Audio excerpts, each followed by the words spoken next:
In order to be successful, there are a couple of things that we are going to request that you download on your mobile devices.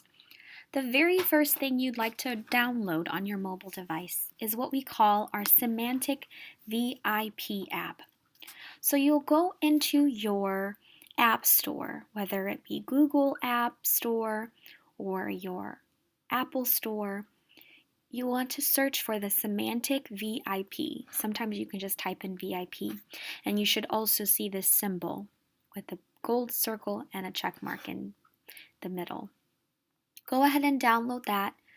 This will help us prepare to register you when you arrive on Tuesday in order to safely have access remotely from home.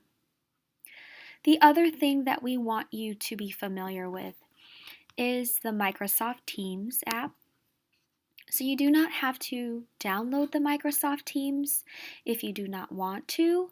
You just really need an internet browser in order to log in to join the meeting. But if you have the ability to, you can download it for your desktop or your mobile device, and you should be able to log in. All of the meeting invitations will be sent to you via your personal email address so that you will have all those invites ahead of time.